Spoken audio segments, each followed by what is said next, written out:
السلام علیکم ورحمۃ اللہ وبرکاتہ۔ ہمارے ہاں معاشرے میں عجیب و غریب چیزیں دیکھنے کو آتی ہیں۔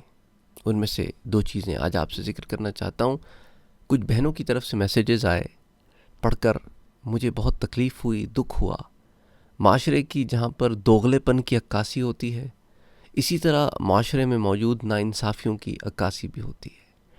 ایک بہن کے میسج میں انہوں نے کہا کہ آپ تو کہتے ہیں کہ ایک بہن نے کہا کہ عصر سے لے کر مغرب تک وہ عورت جس کا نابالغ بچہ فوت ہو گیا ہو، اسے لوگ پینے کے لیے پانی جو ہے وہ کہتے ہیں کہ نہ پیا کرو۔ میرے ہاں تو میری ساس کہتی ہیں کہ عصر کی نماز سے مغرب تک نہ تم کچھ پیو گی نہ کچھ تم کھاؤ گی۔ عجیب لوگ ہیں۔ کہتی ہیں کہ یہ کیا بات ہوئی؟ میں نے کہا یہ بات بدعت میں ہے، دین نے اس طرح کی کوئی بات نہیں سکھائی۔ یہ کوئی ہندوانہ رسم تو ہو سکتی ہے لیکن دین اسلام سے اس کا کوئی تعلق نہیں ہے۔ ایک عورت جس کا بچہ یا بچی فوت ہو گئے ہوں، اس کے اوپر آپ یہ جبر اور ظلم بھی کر رہے ہیں کہ تم اب فلاں وقت سے فلاں وقت تک کھانا پینا ترک کر دو۔ کیوں؟ وجہ کیا ہے؟ ہوگا کیا؟ بس اپنی طرف سے بنائی ہوئی کہانیاں، اس کو ہم امپلیمنٹ کرتے ہیں دین کے نام پر۔ معاشرے میں موجود یہ دوغلا پن دیکھیں کہ وہی ماں جو بچی جس کا یا بچہ جس کا انتقال ہوا ہے اس کے باپ سے کیوں نہیں کہتی؟ بھئی بچہ تو باپ کا بھی تھا نا، صرف ماں سے ہی کیوں؟ باپ سے بھی کہو کہ تم بھی عصر سے مغرب تک کچھ کھایا پیا نہ کرو، لیکن کیسے کہیں اور کیوں کہیں؟ وہ تو مرد ذات ہے۔ عجیب دوغلا پن ہے معاشرے کا۔ دیکھو یہ جو دوغلے پن ہے نا ہمارے ہاں، انہیں ایک ہی طریقے سے ختم کیا جا سکتا ہے، وہ ہے علم سے، صحیح تعلیم سے۔ اس لیے جب بھی آپ کے ہاں اس طرح کی کوئی بھی چیز دیکھنے میں آئے، اور اکثر جو اوپن مائنڈ کے لوگ ہوتے ہیں نا انہیں باتیں سمجھ میں نہیں آتی، وہ کہتے ہیں یہ کیا بات ہوئی؟ تو پوچھو کسی سے کہ یہ ہمارے ہاں یہ چیز ہوتی ہے، یہ کیا ہے؟ یہ اس میں دین میں کوئی اصل ہے یا ہم نے خود بنا لیا؟ ہماری گھڑنتو چیزیں ہیں۔ تو آپ کو یہی پتہ چلے گا یہ گھڑنتو چیزیں ہیں۔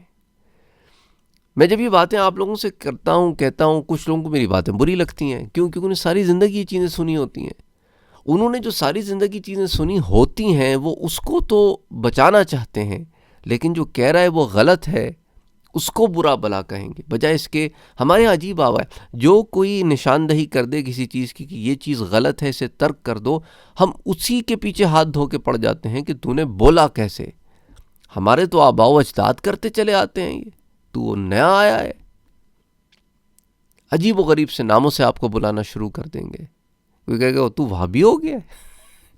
یعنی ہندوانہ رسم و رواج کو ترک کرنے کو کوئی کہے تو وہ وہابی ہو جاتا ہے۔ عجیب معاملہ ہے، اللہ معاف کرے۔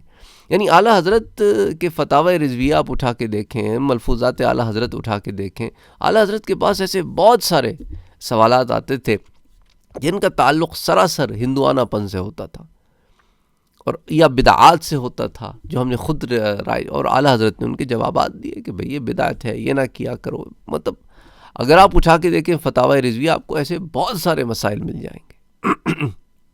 تو ایک مسئلہ تو یہ ہو گیا کہ عصر سے لے کے مغرب تک کھانا نہ کھاؤ، پانی نہ پیو، اس کا دین سے کوئی تعلق نہیں ہے۔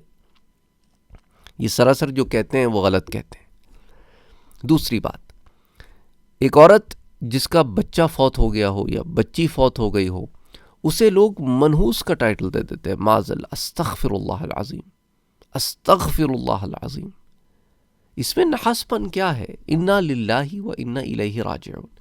اللہ کی چیز تھی، اس نے ہمارے درمیان رکھی ایک مدت معینہ تک، پھر لے لی، جان دی ہوئی اسی کی تھی۔ حق تو یہ ہے کہ حق ادا نہ ہوا، تو جب اسی کی شے تھی اس نے لے لی، تو پھر منحوس پن کیسا؟ عجیب لوگ ہیں۔ پھر اس بندے کو منحوس کیوں نہیں کہتے جو اس بچے یا بچی کا باپ تھا؟ یہ عورت ہی کو کیوں ٹارگٹ کرتے ہیں ہم اپنے معاشرے میں؟ میرے پیارے نبی صلی اللہ علیہ وآلہ وسلم نے تو پردہ فرمانے سے پہلے لوگوں سے یہی کہا کہ عورتوں کے معاملے میں غلاموں کے معاملے میں کیا نرمی کا طریقہ کار اختیار کرو، خیال رکھو، ظلم نہ کرنا۔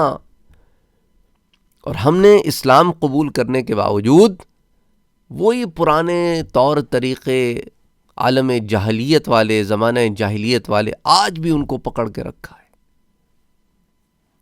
اور ان کو امپلیمنٹ کرنے کی کوشش کرتے رہتے ہیں روزمرہ زندگی میں۔ کوئی اور تو ملتا نہیں، گھر کی عورتوں پہ امپلیمنٹ کر دیتے ہیں۔ دیکھو، اللہ تعالیٰ کے ہر کام میں بہت ساری حکمتیں ہوتی ہیں، ان میں سے ایک حکمت میرے پیارے نبی صلی اللہ علیہ وآلہ وسلم کے 3 لڑکے نرینہ اولاد بچپن میں فوت ہو گئی، حضرت قاسم، حضرت عبداللہ اور حضرت ابراہیم رضی اللہ تعالی عنہم اجمعین۔ اور حضور اکرم صلی اللہ علیہ وآلہ وسلم نے اور حضرت خدیجۃ الکبریٰ رضی اللہ عنہا نے اور حضرت ماریہ قبطیہ، ان سب نے کیا کیا؟ صبر کیا۔ حضور اکرم صلی اللہ علیہ وسلم نے حضرت خدیجۃ الکبریٰ رضی اللہ عنہا کو تو ایسا کچھ نہیں کہا جب حضرت قاسم اور حضرت عبداللہ رضی اللہ تعالی عنہما کا انتقال ہو گیا کہ تم یہ نہ کہو اور یہ نہ کرو، تم ان مجلسوں میں نہ جایا کرو، تمہارے تو 2 لڑکے بچپن میں فوت ہو گئے ہیں۔ بلکہ حضور صلی اللہ علیہ وآلہ وسلم اس بارے میں اعتراض کرنے والوں کو اللہ نے جواب دیا کہ اِنَّ شَانِئَکَ هُوَ الْأَبْتَرُ، اے میرے پیارے نبی، یہ جو آپ کے دشمن ہیں نا، یہی بے نام و نشان ہو جائیں گے۔ اور آج آپ دیکھیں، سادات اللہ کے فضل و کرم سے اپنے آپ کو سادات جب کہتے ہیں تو اس کے اندر اپنے دل میں حضور صلی اللہ علیہ وآلہ وسلم کی آل ہونے کی وجہ سے اللہ کا شکر ادا کرتے ہیں کہ اللہ تیرا لاکھ لاکھ احسان ہے کہ تم نے ہمیں حضور کی آل میں رکھا۔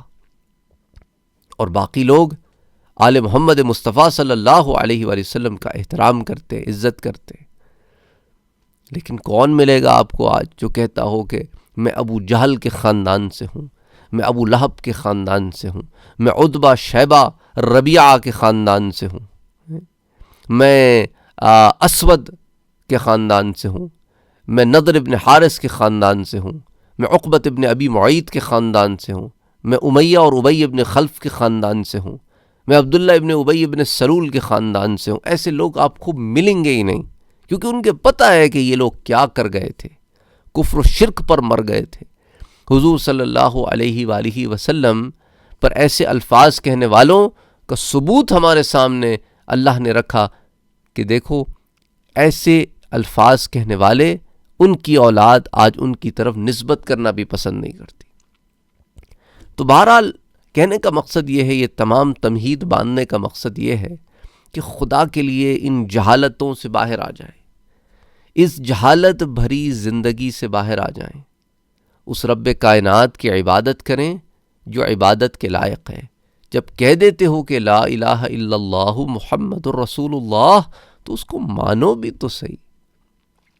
ایک آدمی آلریڈی غم میں مبتلا ہے، تکلیف میں مبتلا ہے، اوپر سے آپ نے اس پہ نحوست کا ٹائٹل لگا دیا ہے، منحوس کا ٹائٹل لگا دیا ہے، تم خوشی میں شامل نہ ہو، کسی گھر میں کوئی بچہ پیدا ہو تو تم نہ جاؤ کیونکہ تمہارا بچہ تو فوت ہو گیا تھا۔ انا للہ و انا الیہ راجعون۔ یعنی ہمارے ہاں توہم پرستیاں جو ہیں نا، وہ عروج پر ہیں۔ اس کو آپ انگریزی میں کہتے ہیں سپرسٹیشن۔ یہ صرف بلی کے گزر جانے تک محدود نہیں ہے، کوے کے کائیں کائیں کرنے تک محدود نہیں ہے، گلاس کے ٹوٹ جانے تک، آئینے کے ٹوٹ جانے تک، دودھ کے گر جانے تک، یہ یہاں تک محیط نہیں ہے کہ یہاں تک رکی ہوئی نہیں ہے، بہت ہیں۔ افسوس ہوتا ہے کہ نئی نئی بات روز سننے کو ملتی ہے کہ کروڑوں مسلمان جو پاک و ہند کی سرزمین میں رہتے ہیں، ان میں ایسی ایسی چیزیں جہالت بھری رائج ہیں کہ انا للہ و انا الیہ راجعون، استغفر اللہ العظیم۔ یعنی انا للہ کیوں پڑھ رہا ہوں؟ کیونکہ قرآن کہتا ہے نا کہ جب کوئی مصیبت کی خبر سنو، کوئی مصیبت، کوئی اس طرح کی مصیبت ہی کی بات ہے نا کہ افسوس کی بات ہے، دکھ تکلیف کی بات ہے کہ ایک طرف تو وہ شخص اپنے آپ کو مسلمان کہتا ہے اور دوسری طرف اس قسم کے معاملات چل رہے ہیں۔ اللہ ہدایت دے۔ تو بہرحال میں اس کی فکر نہیں کرتا کہ میری بات کسی کو بری لگے، کیونکہ ہم آپ کو خوش کرنے کے لیے تو نہیں بیٹھے ہوئے۔ ہمارا مقصد ہے کہ آپ تک صحیح بات کو پہنچایا جائے۔ کسی کو بری لگے تو بری لگے، اللہ سے ہماری تو دعا یہی ہے کہ اللہ سبحانہ و تعالی میری بھی اصلاح کرے اور آپ کی بھی اصلاح کرے، تاکہ ہم یہاں پر ایک اچھی زندگی، اللہ کی تابعداری والی زندگی گزار کر اپنے رب کائنات سے ملیں۔ اور یاد رکھو، کسی کے ساتھ ظلم کرو گے نا تو جو مظلوم ہوگا وہ قیامت کے دن اپنے ظلم کا بدلہ چاہے گا، اور پھر اپنے اعمال کے ذریعے اتارنا ہوگا۔ ظلم صرف ہاتھ سے نہیں ہوتا، ظلم زبان سے بھی ہوتا ہے اور ہمارے افعال سے بھی ہوتا ہے، فعلوں سے بھی ہوتا ہے، کاموں سے بھی ہوتا ہے۔ تو کسی کے ساتھ ناانصافی کرو گے تو کہیں نہ کہیں تو ادا کرنا پڑے گا۔ تو بہتر کیا ہے، کرو ہی نہیں ناانصافی، انصاف کے ساتھ زندگی جیو، تاکہ ادھر بھی سرخرو ہو اور ادھر بھی سرخرو ہو۔ اپنا اور اپنوں کا بہت خیال رکھیے گا، مجھے دعاؤں میں یاد رکھیے گا۔